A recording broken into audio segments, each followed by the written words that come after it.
ഏവർക്കും സ്വാഗതം, വന്ദനം, വണക്കം, നമസ്കാരം.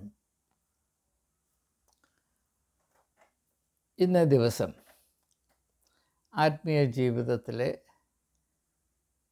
പ്രത്യേകതയുള്ള അല്ലെങ്കിൽ പ്രാധാന്യം കൽപ്പിച്ചിട്ടുള്ള ഒരു അച്ചടക്കം അല്ലെങ്കിൽ ചുമതല കേന്ദ്രീകരിച്ച് ചില ആത്മീയ ചിന്തകൾ ഏവരുമായി പങ്കിടുകയാണ് ഉദ്ദേശിക്കുന്നത്.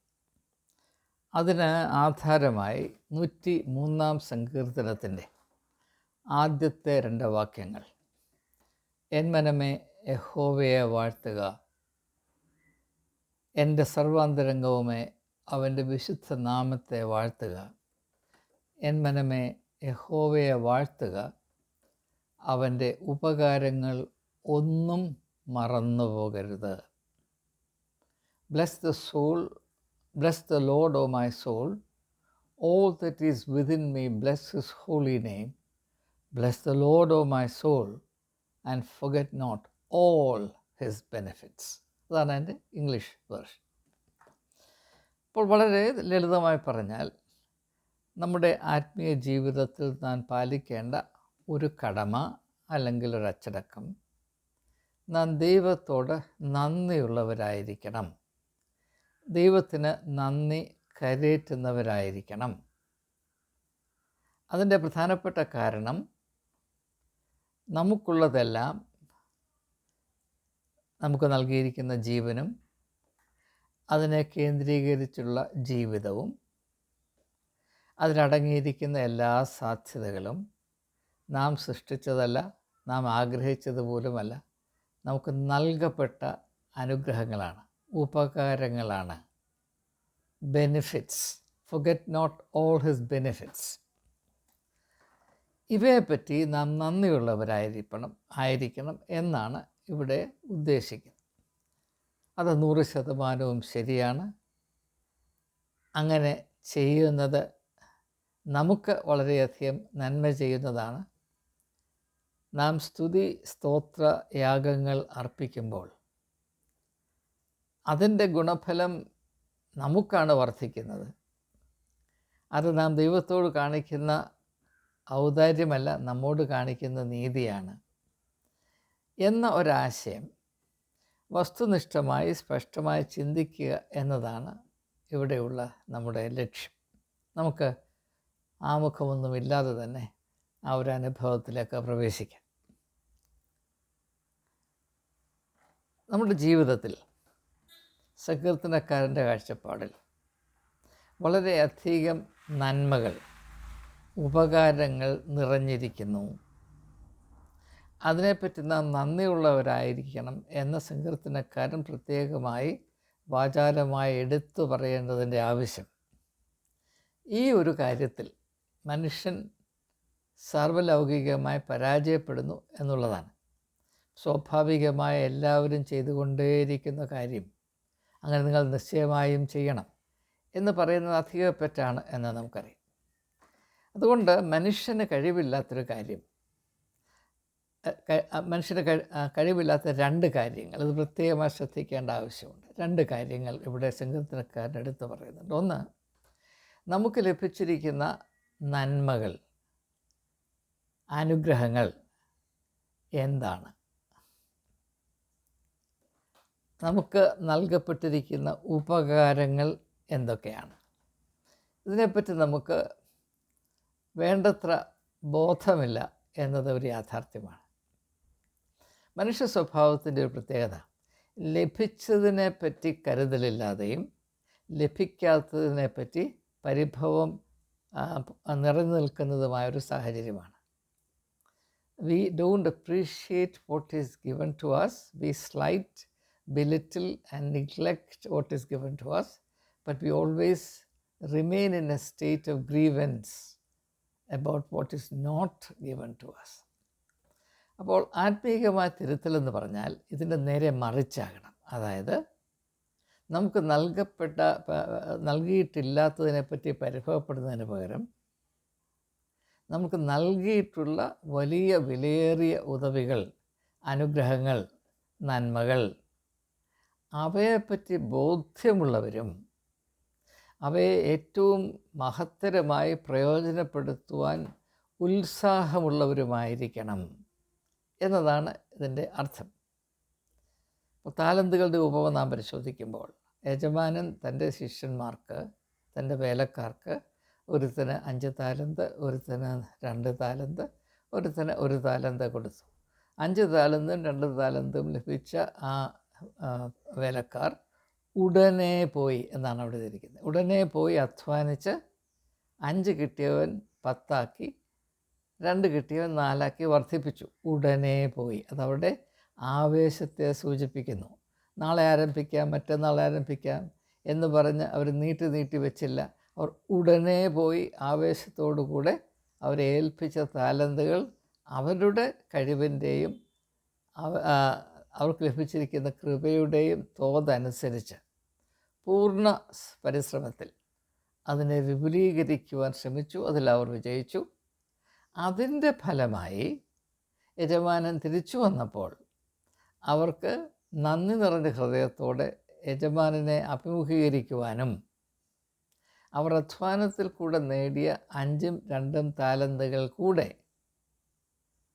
യജമാനനെ തിരിച്ചേൽപ്പിക്കാനും അവർക്ക് കഴിയുന്ന അവസ്ഥയാണ് യഥാർത്ഥത്തിൽ ഈ താങ്ക്സ് ഗിവിങ് അല്ലെങ്കിൽ സ്തുതി കരയേറ്റുന്ന അനുഭവത്തിൻ്റെ സത്യസന്ധമായ ഒരു സാഹചര്യം എന്നതാണ് നാം മനസ്സിലാക്കേണ്ടത്. അപ്പോൾ എൻ മനമേ യഹോവയെ വാഴ്ത്തുക. കാരണം എൻ്റെ മനസ്സിന് വലിയ താല്പര്യമൊന്നുമില്ലാത്തൊരു കാര്യമാണ് എൻ മനമേ യഹോവയെ വാഴ്ത്തുക. നമുക്കറിയാം, സാധാരണ നമുക്കെന്തെങ്കിലും നേട്ടങ്ങളുണ്ടായെങ്കിൽ നമ്മൾ അധ്വാനിച്ചിട്ടാണ്. നമുക്കെന്തെങ്കിലും നഷ്ടം വന്നാൽ ദൈവം നമ്മോട് ചെയ്തതാണ്. ദൈവമേ, നീ ഇത് എന്നോട് ചെയ്തല്ലോ. വേറെ ആരോടെങ്കിലും ചെയ്തിരുന്ന കുഴപ്പമില്ലായിരുന്നു. എന്നോട്, മതിലേക്കെളുത്ത് ക്രിസ്ത്യാനിയായ എന്നോട്, അപ്പുറത്തെ ഹിന്ദുവിനോടോ മുസ്ലിമിനോടോ ചേരുന്നെങ്കിൽ കുഴപ്പമില്ലായിരുന്നു. അല്ല, വേണ്ട, അവരെ വിട്ടിട്ട് ഒരു നിരീശ്വരവാദിയെ കയറി പിടിച്ചാലും കുഴപ്പമില്ലായിരുന്നു. പക്ഷേ എന്നോടിത് ചെയ്തല്ലോ, മതിലേ കളിച്ച ക്രിസ്ത്യാനി, സുറിയാനി ക്രിസ്ത്യാനി, എന്നോടിത് വേണ്ടായിരുന്നു എന്നാണ് നാം ചിന്തി. അതേസമയം എന്തെങ്കിലും നന്മ നമ്മുടെ ജീവിതത്തിൽ പെരുകിയാൽ അതെൻ്റെ കഴിവാണ്. പിന്നെ മുഖസ്തുതി എന്നോണം പറയും ദൈവം തന്നാണെന്ന് പറയും. അത് ആത്മാർത്ഥമായിട്ട് പറയുന്നതല്ല എന്ന് പറയുന്ന സ്വരം കേട്ടാൽ നമുക്കറിയാം. പോട്ടെ, ഞാൻ ആ വിഷയം കൂടുതലായി ശ്രദ്ധിക്കുവാൻ താല്പര്യപ്പെടുന്നില്ല. അപ്പോൾ എൻ മനമേ യഹോവയെ വാഴ്ത്തുക, എൻ്റെ സർവ്വ അന്തരംഗവുമേ. അതായത് നമ്മുടെ ഉള്ളിൻ്റെ ആഴത്തിൽ നിന്ന്, അതിൻ്റെ പൂർണ്ണതയിൽ നിന്ന് വേണം നാം ദൈവത്തെ സ്തുതിക്കുവാൻ. അധരം കൊണ്ട് മാത്രം നാം ജൽപ്പിക്കുന്ന കാര്യങ്ങൾ ഒരിക്കലും ഒരു സ്തുതി എന്ന കണക്കിൽ ദൈവത്തിന് സ്വീകാര്യമല്ല എന്ന വ്യക്തമായ സൂചന ഇവിടെയുണ്ട്. എന്നാൽ അതാരും ശ്രദ്ധിക്കാറില്ല. നമ്മുടെ സ്തുതി സ്തോത്രയാഗങ്ങളൊക്കെ നമ്മൾ പറയുന്നത് വെറും അധര വ്യായാമമാണ് എന്ന് നമുക്ക് അറിയാം. അപ്പോൾ എൻ്റെ സർവാന്തരംഗവുമേ അവൻ്റെ പുണ്യനാമത്തെ സ്തുതിക്കാം. പിന്നെ പറയുന്നത്, അവൻ നൽകിയിട്ടുള്ള കൃപകൾ, അനുഗ്രഹങ്ങൾ ഒന്നും മറക്കരുത്. Forget not all his benefits. ആ ഒരു ഭാഗത്തെ പറ്റിയാണ് കൂടുതലായി നിങ്ങളോടൊപ്പം ചേർന്ന് ചിന്തിക്കുമെന്ന് താല്പര്യപ്പെടുന്ന കാരണം ഇത് സംബന്ധിച്ചാണ് നമ്മുടെ ഇടയിൽ ഏറ്റവും വലിയ പാപ്പരത്വം സ്ഥിതി ചെയ്യുന്നത് എന്നതുകൊണ്ട് തന്നെ ഞാനതിന് ആമുഖമായ ഒരു കാര്യം പറഞ്ഞുകൊള്ളട്ടെ. എനിക്ക് ഈ ഒരു പ്രസ്താവനയുടെ അല്ലെങ്കിൽ സങ്കീർത്തനക്കാരൻ്റെ ഈ ഒരു നിലപാടിൻ്റെ അല്ലെങ്കിൽ ഉപദേശത്തിൻ്റെ അർത്ഥം വെളിപ്പെട്ടു വന്നത് എൻ്റെ വാർദ്ധക്യകാലത്താണ്. കാരണം എന്താണെന്ന് ഞാൻ പറയാം. വാർദ്ധക്യകാലത്തിൻ്റെ ഒരു ഗുണം, ജീവിതത്തിലേക്ക് തിരിഞ്ഞൊന്ന് നോക്കിയിട്ട് കാലാകാലങ്ങളിൽ നമുക്ക് ലഭിച്ച അത്ഭുതകരമായ ഉദവികളും അനുഗ്രഹങ്ങളും കൃപകളും വാഴ്വുകളും നമ്മളെ ഏൽപ്പിച്ചിരിക്കുന്ന വലിയ വലിയ താലന്തുകളുടെ മാഹാത്മ്യവും അതിൻ്റെ സാധ്യതകളും എന്തൊക്കെയാണ് എന്ന് തിരിച്ചറിയുവാൻ സാധ്യമാകുകയുള്ളൂ. മനുഷ്യൻ അവൻ ഊർജ്ജസ്വലമായിരിക്കുമ്പോൾ, അവൻ യുവാവായിരിക്കുമ്പോൾ, അവൻ്റെ പ്രവർത്തനശേഷി അതിൻ്റെ അത്യുച്ച കോടിയിലിരിക്കുമ്പോൾ ഇങ്ങനെയുള്ള കാര്യങ്ങളെപ്പറ്റി അവൻ ചിന്തിക്കാറില്ല. അത് ജർമ്മൻ ചിന്തകനായ ഹെയ്ഗൽ പറഞ്ഞ ഒരു ഉദാഹരണം പറയുമ്പോൾ കുറച്ചുകൂടെ വ്യക്തമാകും. അദ്ദേഹം പറയുന്നത്, നിങ്ങൾ സൂര്യൻ ഉദിക്കുമ്പോഴും സൂര്യൻ അസ്തമിക്കുമ്പോഴും ആ സൂര്യനെ നിങ്ങൾക്ക് കാണാനും അതിനെപ്പറ്റി ചിന്തിക്കുവാനും കഴിയും. എന്നാൽ സൂര്യൻ തലയ്ക്ക് മുകളിലായി കഴിഞ്ഞാൽ നാം സൂര്യനെ ശ്രദ്ധിക്കാറേയില്ല. ആ സൂര്യൻ്റെ വെളിച്ചത്തിൽ കാണുന്ന ഭൗതികമായ വസ്തുക്കളെ മാത്രമേ നാം ശ്രദ്ധിക്കാറുള്ളൂ. ഇത് വളരെ ചിന്തനീയമായ ഒരു അറിവായിട്ടാണ് ഞാൻ ഏതാനും വർഷങ്ങൾക്ക് മുൻപ് വായിച്ച് മനസ്സിലാക്കിയത്. ഉദിച്ചു വരുന്ന സൂര്യൻ, അതിനെപ്പറ്റി നമുക്ക് ബോധമുണ്ടാകും. അസ്തമിക്കുന്ന സൂര്യനെപ്പറ്റിയും നമുക്ക് ബോധ്യമുണ്ടാകും. പക്ഷേ ഉദിച്ച് തലയ്ക്ക് മുകളിൽ വന്നു നിന്ന് ഏറ്റവും കൂടുതൽ നമുക്ക് വെളിച്ചം തരുന്ന സൂര്യനെപ്പറ്റി നമുക്ക് അല്പം പോലും ചിന്തയോ ബോധമോ ഉണ്ടാകുകയില്ല. കാരണം ആ സമയത്ത് ആ സൂര്യൻ്റെ വെളിച്ചമുള്ളതുകൊണ്ട് നാം മറ്റുള്ള കാര്യങ്ങളിൽ മാത്രമേ ശ്രദ്ധിക്കുകയുള്ളൂ. ഇത് നിങ്ങൾ പരിഗണിക്കേണ്ട ഒരറിവാണ്. ഇതെൻ്റെ അറിവല്ല. ഹെയ്ഗൽ, HEGEL എന്ന ജർമ്മൻ ദാർശനികൻ്റെ അറിവാണ്. അപ്പോൾ നാം പലപ്പോഴും നമ്മുടെ അനുഗ്രഹങ്ങൾ തിരിച്ചറിയുന്നതിൽ പരാജയപ്പെടുന്നു. അത് നാം പരാജയപ്പെടുന്നു എന്ന് പറയുന്നതും ശരിയല്ല. കാരണം നാം അതിനെ കൂട്ടാക്കുന്നില്ല. ശ്രമിച്ചാൽ മാത്രമല്ലേ പരാജയപ്പെടുത്തുള്ളൂ. ശ്രമിക്കാത്തവർ ഒരിക്കലും പരാജയപ്പെടുന്നില്ല. അപ്പോൾ ഇതിൽ ഒരു വ്യത്യാസമുണ്ടാകണം. എന്താണ് വയസ്സുകാലത്ത്, വാർദ്ധക്യമായതുകൊണ്ട് എനിക്ക് മനസ്സിലാക്കാൻ കഴിഞ്ഞ കാര്യങ്ങൾ? ഞാനിപ്പോൾ തിരിഞ്ഞു നോക്കുമ്പോൾ എൻ്റെ ജീവിതത്തിൽ എന്നെ ഇപ്പോൾ അത്ഭുതപ്പെടുത്തുന്ന അനുഗ്രഹങ്ങളുടെ അനന്തമായൊരു പട്ടികയാണ് ഞാൻ കാണുന്നത്. അതിൻ്റെ ചില അംശങ്ങൾ മാത്രം സൂചിപ്പിക്കുവാനേ സാധ്യമാകുകയുള്ളൂ എന്ന് നിങ്ങൾക്കറിയാം. ഞാൻ ചെറുപ്പമായിരുന്നപ്പോൾ, ഞാൻ ബാലനായിരുന്നപ്പോൾ, ഞാൻ മധ്യവയസ്കനായിരുന്നപ്പോൾ എനിക്ക് 2 കണ്ണുകൾ ദൈവം തന്നു എന്നതിനെപ്പറ്റി ഞാൻ ഒരിക്കലും നന്ദിയോടെ ദൈവത്തോട് പ്രതികരിച്ചിട്ടില്ല. എൻ്റെ കണ്ണ് കഴിവുള്ള കണ്ണാണ്. അതുകൊണ്ട് നോക്കിയാൽ ചിലതൊക്കെ കാണാൻ കഴിയും. ഈ കണ്ണിൻ്റെ മാഹാത്മ്യത്തെപ്പറ്റിയൊക്കെ ഞാൻ വായിച്ചിട്ടുണ്ട്. ഒരു കണ്ണിലുള്ള നെർവിൻ്റെ ആ കണക്ഷൻ ഇലക്ട്രിസിറ്റിയെ കണക്ഷനായിട്ട് മാറ്റിയാൽ ഒരു ഗ്രാമത്തെ മുഴുവനും വയറിങ് നടത്താനുള്ള കണക്ഷൻ നമ്മുടെ ഒരു കണ്ണിലുണ്ട്. ഒരു കണ്ണിൽ ഏതാണ്ട് 30,000 ഡയോഡിൻ്റെ കഴിവുണ്ട്. നമ്മുടെ കണ്ണുകൊണ്ട് 2 മില്യൺ കളറുകൾ വിവേചിച്ചറിയാനുള്ള കഴിവുണ്ട്. ഇത് 70 വർഷം, 80 വർഷം, 90 വർഷം, 100 വർഷം ഇങ്ങനെ നിരന്തരമായി ജോലി ചെയ്യുകയാണ്. ഇപ്പോൾ എന്നെപ്പോൾ ഒരാൾ കമ്പ്യൂട്ടറൊക്കെ ഉപയോഗിച്ച് വാസ്തവത്തിൽ കണ്ണ് കരിഞ്ഞു പോകേണ്ടതാണ്. പക്ഷേ അത് രാത്രിയാകുമ്പോൾ വീണ്ടും അത് വിശ്രമിച്ച് പുതിയ ഉന്മേഷത്തോടുകൂടി അടുത്ത ദിവസം ഉയർത്തെഴുന്നേറ്റ് വായിക്കാനും പല കാര്യങ്ങളും മനസ്സിലാക്കാനും എന്നെ സഹായിക്കുന്നു. ഞാൻ നടക്കുമ്പോൾ കല്ലിൽ തട്ടി വീണു പോകാതിരിപ്പാൻ എൻ്റെ കാലുകളെ സംരക്ഷിച്ച എൻ്റെ 2 മാലാഖമാരാണ് എൻ്റെ കണ്ണുകൾ.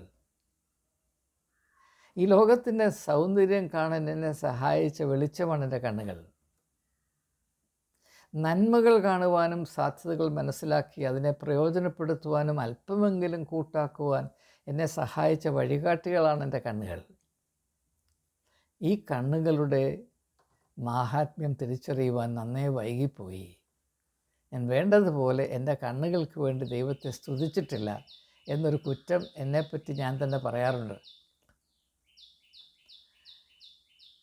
എന്നാൽ എനിക്കിതിനെപ്പറ്റി വേണ്ട പോലെ ആത്മീയമായ ബോധ്യം എൻ്റെ ചെറുപ്പകാലത്തുണ്ടായിരുന്നുവെങ്കിൽ ഞാൻ എൻ്റെ ദൈവദത്തമായ ഈ 2 മാലാഖമാരെ, കണ്ണ് എന്ന് പറയുന്ന 2 മാലാഖമാരെ കൂടുതൽ സമർത്ഥമായി, കൂടുതൽ കാര്യക്ഷമമായി, കൂടുതൽ ഭക്തി ആദരവോടുകൂടെ പ്രയോജനപ്പെടുത്തുകയും അതുകൊണ്ട് എൻ്റെ ജീവിതത്തിൽ വലിയ അനുഗ്രഹങ്ങൾ ഉണ്ടാകുവാൻ സാധ്യതയുണ്ടായിരുന്നു.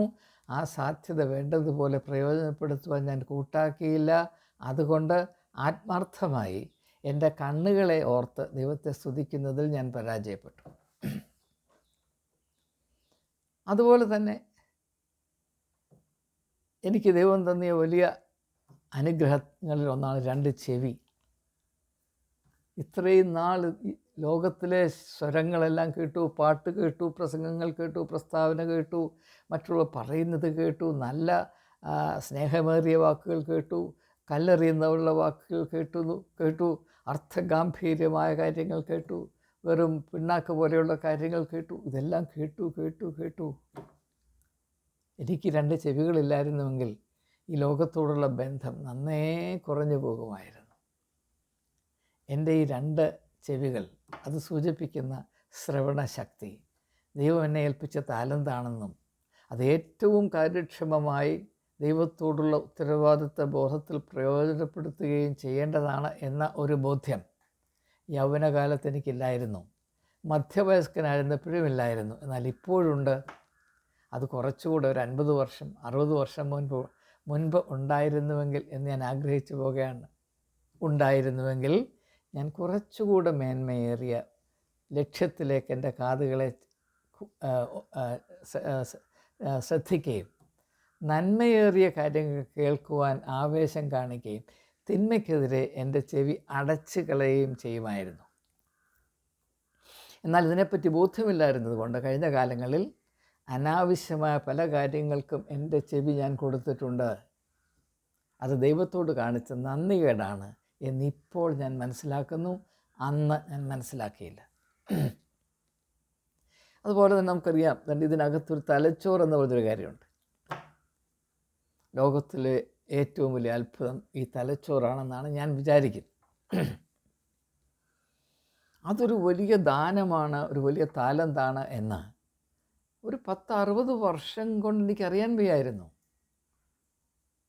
ഇത് ദൈവം തന്നെ ദാനമാണ്, ഇതൊരു അത്ഭുത സിദ്ധിയാണെന്ന് അറിഞ്ഞിരുന്നുവെങ്കിൽ, അറിയേണ്ടപ്പോൾ അറിഞ്ഞിരുന്നുവെങ്കിൽ കുറച്ചുകൂടെ ദൈവികമായി കാര്യക്ഷമമായി അർത്ഥവത്തായി ഇതിൻ്റെ അത്ഭുത സാധ്യതകളെ ഞാൻ പ്രയോജനപ്പെടുത്തുമായിരുന്നു. അങ്ങനെ പ്രയോജനപ്പെടുത്താതിരുന്നത് കൊണ്ട് എൻ്റെ തലച്ചോറ് എനിക്ക് ദാനമായി നൽകിയ ദൈവത്തെ ഹൃദയത്തിൻ്റെ ആ തിരത്തള്ളലിൽ കരകവിഞ്ഞൊഴുകുന്ന നന്ദിയോടെ ദൈവത്തെ സ്തുതിക്കുവാൻ എനിക്ക് കഴിയാതെ പോയി. മാത്രവുമല്ല, ഈ തലച്ചോറിനെ വേണ്ടതുപോലെ ഉപയോഗിക്കുന്നതിൽ, വേണ്ട തോതിൽ ഉപയോഗിക്കുന്നതിൽ, വേണ്ടതിനു വേണ്ടി ഉപയോഗിക്കുന്നതിൽ ഞാൻ പൂർണ്ണ വിജയം കൈവരിച്ചിട്ടില്ല. എനിക്കതിനെപ്പറ്റി ദുഃഖമുണ്ട്. നമുക്കറിയാം, നമ്മുടെ കൈകൾ, ഈ കൈകളില്ലായിരുന്നുവെങ്കിൽ നാം എന്ത് ചെയ്യുമായിരുന്നു? നമുക്ക് ദാനമായി നൽകിയതല്ലേ. എന്നാൽ നമുക്ക് ദാനമായി നൽകിയ ഈ കൈകൾ, ദൈവം നമുക്ക് ദാനമായി നൽകിയ ഈ കൈകൾ, അത് വേണ്ടതുപോലെ പ്രയോജനപ്പെടുത്തുവാൻ, അത് വേണ്ടതിനു വേണ്ടി വേണ്ടതുപോലെ ഉപയോഗിക്കുവാൻ ഇതിനെപ്പറ്റി വേണ്ട ബോധ്യമില്ലാതിരുന്നത് കൊണ്ട് ചെറുപ്പകാലത്തും ഈ വയസ്സുകാലമാകുന്നത് വരെയും പ്രത്യേകമായി കരുതുവാൻ കഴിയാതെ പോയി. അതിനെപ്പറ്റി ഞാൻ ദുഃഖിക്കുന്നു. യേശു പറഞ്ഞില്ലേ, മനുഷ്യപുത്രൻ ശുശ്രൂഷ ചെയ്യിപ്പാനല്ല, ശുശ്രൂഷ ചെയ്യുവാനും അനേകർക്ക് വേണ്ടി തൻ്റെ ജീവനെ മറുവിലയെ കൊടുക്കും. അപ്പം ശുശ്രൂഷ ചെയ്യുക, കൈകളെന്ന് പറഞ്ഞാൽ ശുശ്രൂഷ വേണ്ടതുപോലെ ചെയ്യാൻ കഴിഞ്ഞില്ല.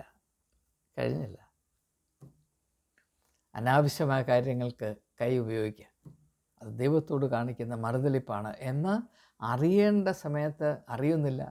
ഞാൻ ഈ കാര്യങ്ങൾ പ്രത്യേകിച്ച് എടുത്തു പറയുന്നത് നമ്മുടെ ഇടയിൽ യുവതീയുവാക്കന്മാരെ കേന്ദ്രീകരിച്ച് ഒരു ദൗത്യം, ഒരു ശുശ്രൂഷയില്ല എന്നതുകൊണ്ടാണ്. There is no ministry that seeks to equip the youth of India to lead a meaningful life. സഭയുടെ ഏറ്റവും വലിയ പരാജയം യുവജനങ്ങളോടുള്ള അവജ്ഞയാണ് എന്ന സമയത്ത് സങ്കടത്തോടെ ഞാൻ പറയട്ടെ. ഞാൻ ഇങ്ങനെയുള്ള കാര്യങ്ങൾ അറിയേണ്ട സമയത്ത് അറിഞ്ഞിരുന്നുവെങ്കിൽ എൻ്റെ ജീവിതം ഇതിനേക്കാൾ പൂർവാധികമായി അത്ഭുതകരമായി വളരുമായിരുന്നു, നന്മയുടെ ഉറവിടമാകുമായിരുന്നു. അവസരങ്ങൾ ഇല്ലാതെ പോയല്ലോ എന്നോർത്ത് ഞാൻ ദുഃഖിക്കുന്നു. സത്യമായി ഞാൻ ദുഃഖിക്കുന്നു. പിന്നെ നമ്മുടെ ഓരോ കാര്യങ്ങളും, ഹൃദയത്തെപ്പറ്റി പറയുമ്പോൾ നമ്മൾ അത്ഭുതപ്പെട്ടു പോകും. ഇന്ന് വരെയും ലോകത്തിലെ എൻജിനീയറിംഗ് സയൻസിന് 0.5% ഹോഴ്സ് പവറുള്ള ഒരു പമ്പ്, അത് 0.01% തൊട്ട് 0.5% വരെ അതിൻ്റെ കപ്പാസിറ്റി വേരി ചെയ്യാവുന്ന ഒരു പമ്പും നാളിതുവരെ എൻജിനീയറിംഗ് സയൻസ് ലോകത്തിൽ കണ്ടുപിടിച്ചിട്ടില്ല.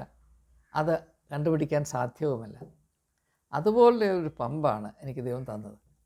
മാത്രവുമല്ല, ഒരിക്കലും വിശ്രമിക്കാതെ 70 വർഷം 80 വർഷം 100 വർഷം ഇത് പ്രവർത്തിച്ചു കൊണ്ടേയിരിക്കുകയാണ്.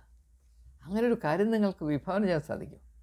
പക്ഷേ ഇത് വേണ്ടതുപോലെ ഞാൻ പ്രയോജനപ്പെടുത്തിയില്ല, അറിവില്ലാഞ്ഞതുകൊണ്ട്. അതുകൊണ്ടാണ് സങ്കീർത്തനക്കാരൻ പറയുന്നത്, എൻ മനമേ യഹോവയെ വാഴ്ത്തുക, എൻ്റെ സർവ്വ അന്തരംഗങ്ങളുമേ യഹോവയെ വാഴ്ത്തുക. എൻ മനമേ യഹോവയെ വാഴ്ത്തുക. അവൻ്റെ ഉപകാരങ്ങൾ ഒന്നും ഒന്നും ഒന്നും മറന്നു പോകരുത്. ഒന്നും മറന്നു പോകരുത്. ഈ മറന്നു പോകരുത് എന്ന് പറഞ്ഞാൽ എൻ്റെ അർത്ഥം അത് അതിൻ്റെ ഒരു ലിസ്റ്റ് ഉണ്ടാക്കി വായിച്ചുകൊണ്ടിരിക്കണമെന്നല്ല. അത് വേണ്ടതുപോലെ അതിൻ്റെ പൂർണ്ണ തോതിൽ പ്രയോജനപ്പെടുത്തണമെന്നുള്ളതാണ്. ദൈവം നൽകിയിട്ടുള്ളതെല്ലാം ചില പ്രത്യേകമായ താല്പര്യങ്ങൾ, ഉദ്ദേശങ്ങൾ വഹിച്ചുകൊണ്ട് അല്ലെങ്കിൽ അതിൽ കൽപ്പിച്ചാണ് നമുക്ക് നൽകിയിരിക്കുന്നത്. അതിനനുസരിച്ച് നൽകപ്പെട്ട താലന്തുകളെ പ്രയോജനപ്പെടുത്തണമെന്നുള്ള ഒരു വെളിപ്പെടുത്തലാണ് യേശു താലന്തുകളുടെ ഉപമയിൽ കൂടെ നമുക്ക് നൽകിയിട്ടുള്ളത്. അങ്ങനെ നാം ഇവയെ പ്രയോജനപ്പെടുത്തുന്ന അവസ്ഥയാണ് ഓർമ്മിക്കുക എന്ന പദം കൊണ്ട് ഇവിടെ ഉദ്ദേശിക്കുന്നത്. അപ്പോൾ യേശു തൻ്റെ അന്ത്യ അത്താഴം ആചരിക്കുമ്പോൾ ശിഷ്യന്മാരോട് പറയുന്നു, ഇതിൻ്റെ ഓർമ്മയ്ക്കായി ചെയ്യുക.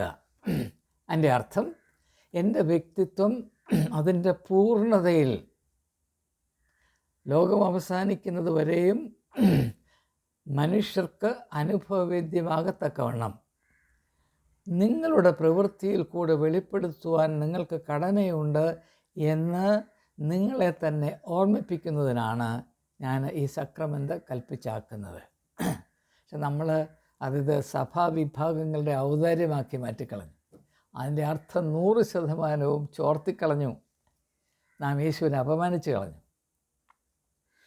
അപ്പോൾ ഇങ്ങനെ ദൈവം നമുക്ക് നൽകിയിട്ടുള്ള പലവിധമായ നന്മകൾ, ഉപകാരങ്ങൾ, സിദ്ധികൾ, താലന്തുകൾ, അവയെ പൂർണ്ണ തോതിൽ ഏതുദ്ദേശത്തോടു കൂടെയാണ് നമുക്കത് നൽകപ്പെട്ടിരിക്കുന്നത് അവയെ മാനിച്ചുകൊണ്ട് നമ്മുടെ സർവ്വശക്തിയും പൂർണ്ണശക്തിയും ഉപയോഗിച്ച് നാം അവയെ നിരന്തരം പ്രയോജനപ്പെടുത്തിക്കൊണ്ടേയിരിക്കുമ്പോൾ മാത്രമാണ് നാം സമൃദ്ധമായ ജീവൻ പ്രാപിക്കുന്നത്. യേശു പറഞ്ഞു, അവർക്ക് ജീവനുണ്ടാകുവാനും സമൃദ്ധമായ ജീവനുണ്ടാകുവാനും അത്രേ ഞാൻ വന്നത്. യോഹന്നാന്റെ സുവിശേഷം 10-ാം അധ്യായത്തിൻ്റെ 10-ാം വാക്യം. I have come that they may have life and life in all its fullness. അതെങ്ങനെയാണ് ഉണ്ടാകുന്നത്? അതിൻ്റെ മാർഗമാണ് 103-ാം സങ്കീർത്തനത്തിൻ്റെ ആദ്യത്തെ 2 വാക്കുകൾ മനസ്സിലാക്കുന്നതിൽ കൂടെ നമുക്ക് വെളിപ്പെട്ടു വരുന്നത്.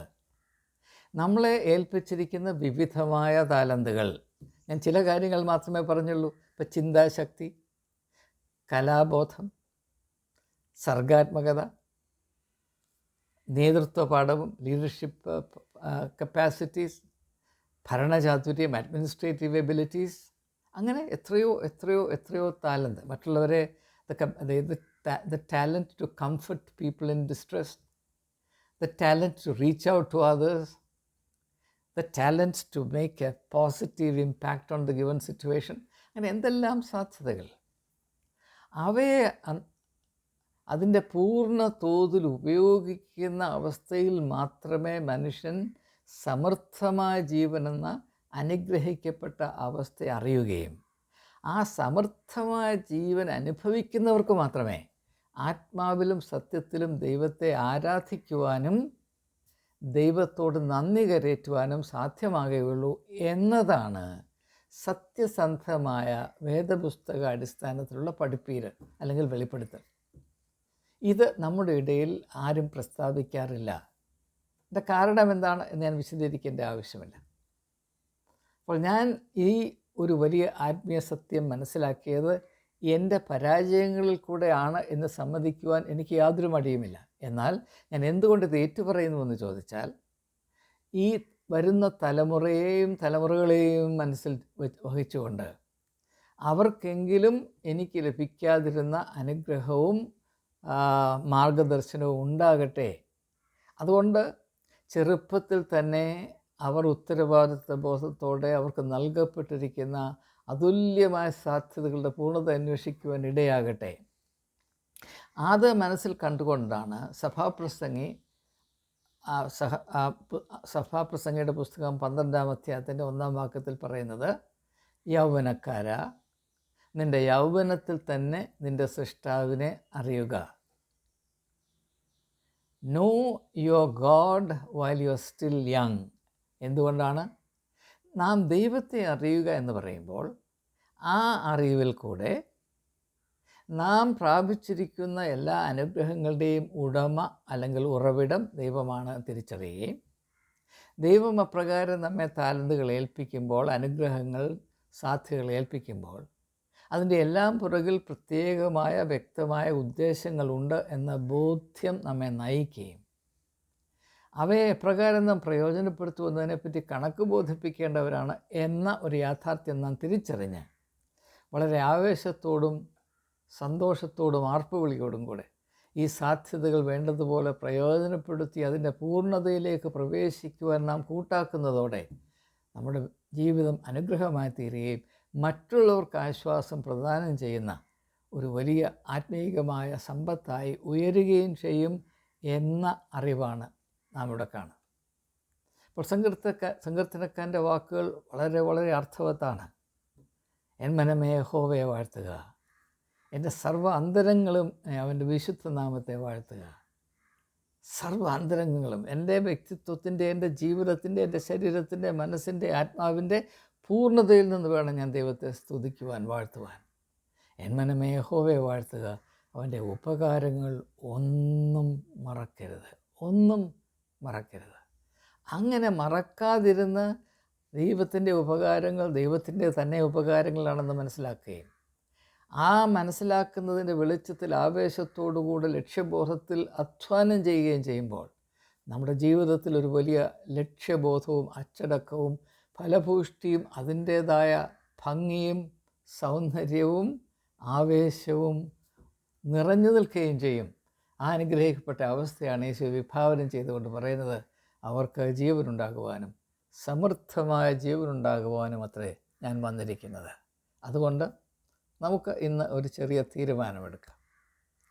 നമുക്ക് നൽകിയിരിക്കുന്ന, നാം പ്രാപിച്ചിരിക്കുന്ന, അല്ലെങ്കിൽ ദൈവം നമുക്ക് നൽകിയിരിക്കുന്ന ഈ അത്ഭുതകരമായ താലന്തുകൾ, ഉപകാരങ്ങൾ, സാധ്യതകൾ, അവയെപ്പറ്റി ബോധ്യമുള്ളവരായും അവയെ പൂർണ്ണ തോതിൽ ആദരിച്ച് വിലമതിച്ച് അതിൻ്റെ സാധ്യതകൾ കഴിയുന്നത്രയും വിപുലീകരിക്കത്തക്കവണ്ണം മാറ്റമില്ലാത്ത, ഇടർച്ച വരാത്ത ലക്ഷ്യബോധത്തോടെ അന്ത്യം വരെയും ഞാൻ നിലകൊള്ളും എന്ന ഒരു ദൃഢനിശ്ചയം നമുക്ക് എടുക്കാം. ഇത് ഏതാണ്ട് മനസ്സിൽ കണ്ടുകൊണ്ടാണ് എബ്രായ ലേഖനം എഴുതുന്ന ലേഖകൻ പറയുന്നത്, ഇതാ സാക്ഷികളുടെ ഒരു വലിയ സമൂഹം നമുക്ക് ചുറ്റും നിൽക്കുന്നു എന്നത് തിരിച്ചറിഞ്ഞിട്ട് നമ്മൾക്കായി നൽകിയിരിക്കുന്ന, കരുതിയിരിക്കുന്ന ഓട്ടത്തെ വിശ്വാസത്തോടും സ്ഥിരതയോടും നമ്മുടെ വിശ്വാസത്തിൻ്റെ നായകനും പൂർത്തി വരുത്തുന്നതിനുമായ യേശുവിലേക്ക് മാത്രം ശ്രദ്ധ കേന്ദ്രീകരിച്ച് നമുക്ക് ഈ ഓട്ടം ഓടിത്തികയ്ക്കാം. അതിൻ്റെ സന്തോഷം എന്താണ് എന്ന് പൗലോസ് അപ്പോസ്തലൻ പറയുന്നുണ്ട്. ഞാൻ ഇപ്രകാരം ജീവിച്ചതുകൊണ്ട് നീതിയുടെ ഒരു കിരീടം ദൈവം എനിക്ക് വെച്ചിട്ടുണ്ട്. എനിക്ക് പോകാനുള്ള സമയമായി. ഞാൻ എൻ്റെ വിശ്വാസം കാത്തു, നല്ല പോർ പൊരുതു, വിശ്വാസം കാത്തു, ഓട്ടം തികച്ചു. ഇനിയും നീതിയുടെ കിരീടം എനിക്കായി വച്ചിരിക്കുന്നു. എനിക്ക് മാത്രമല്ല, അവനിൽ വിശ്വാസം അർപ്പിച്ച് ഇപ്രകാരം ജീവിച്ച എല്ലാവർക്കും തന്നെ ആ അനുഗ്രഹിക്കപ്പെട്ട അവസ്ഥയുടെ പശ്ചാത്തലത്തിൽ നിന്ന് മാത്രമേ ആത്മാർത്ഥതയുള്ള സത്യസന്ധമായ സ്തുതി സ്തോത്രയാഗങ്ങൾ ദൈവസന്നിധിയിൽ അർപ്പിക്കാൻ സാധ്യമാകുകയുള്ളൂ. അതിനു പകരം നമ്മുടെ ഇടയിൽ എന്താണ് സ്ഥിതി ചെയ്യുന്നത്? പലയിടങ്ങളിൽ നിങ്ങൾ പോകുമ്പോൾ സാക്ഷി പറയുന്നത് നിങ്ങൾ കേൾക്കാം. ചിലരെ നിർബന്ധിച്ച് ചിലർ സാക്ഷി പറയിപ്പിച്ച് അത് അഡ്വർടൈസ്മെൻറ്റായി ഉപയോഗിക്കുന്ന പൈശാചികമായ പ്രവർത്തനം കേരളത്തിൽ സർവ്വസാധാരണമാണ് എന്ന് നിങ്ങൾക്കറിയാം. ഈ സാക്ഷ്യം പറയുന്നതിൻ്റെ എല്ലാ ഉള്ളടക്കം നിങ്ങൾ പ്രാപിച്ചാൽ ദൈവത്തിൽ നിന്ന് ഏതോ ഔദാര്യം കിട്ടി, മകന് രാഷ്ട്രീയത്തിൽ കയറാൻ ഔദാര്യം കിട്ടി, മകന് സിനിമയിൽ അഭിനയിക്കാൻ ഒരു അവസരം കിട്ടി, മകൾക്ക് എരുസലേമിൽ പോകാൻ, നഴ്സായിട്ട് പോകുവാൻ ജോലി കിട്ടി, മരുമകൾക്ക് കാനഡയിൽ വിസ കിട്ടി. ഇതല്ലാതെ ദൈവം എനിക്ക് നൽകിയ ഈ വലിയ ഉദവികൾ, ഉപകാരങ്ങൾ, സാധ്യതകൾ, അത് വേണ്ടതുപോലെ പ്രയോജനപ്പെടുത്തുവാനുള്ള ദൈവികമായ പ്രേരണയും ലക്ഷ്യബോധവും എനിക്ക് നൽകിയത് കൊണ്ട് ദൈവമേ ഞാൻ നിന്നെ സ്തുതിക്കുന്നു എന്നാരെങ്കിലും സാക്ഷ്യം പറഞ്ഞ് നിങ്ങൾ കേട്ടിട്ടുണ്ടോ? ദൈവം നമുക്ക് നൽകിക്കഴിഞ്ഞ വലിയ സാധ്യതകൾ എന്താണെന്ന് ചിന്തിച്ച് മനസ്സിലാക്കാൻ കൂട്ടാക്കുന്ന ഒരു സമീപനം നിങ്ങൾ കണ്ടിട്ടുണ്ടോ? അതാണ് നാം ഇനിയും വളർത്തിയെടുക്കേണ്ടത്. അങ്ങനെയുള്ള സമീപനത്തിൽ കൂടെ മാത്രമേ സത്യസന്ധമായ ദൈവത്തെ സ്തുതിക്കുവാനും നമ്മുടെ ഹൃദയത്തെ ദൈവസന്നിധിയിൽ പകരുവാനും സാധ്യമാകുകയുള്ളൂ എന്ന ആത്യന്തികമായ വിശ്വാസത്തെ, തിരിച്ചറിവിനെ എല്ലാവരുടെയും നന്മയ്ക്കായി സവിനയം സമർപ്പിച്ചുകൊണ്ട് വാക്കുകൾ ഉപസംഹരിക്കുന്നു. എല്ലാവർക്കും ദൈവം പരിശുദ്ധാത്മാവിൻ്റെ പ്രേരണയായ നല്ല ബുദ്ധി നൽകുമാറാകട്ടെ.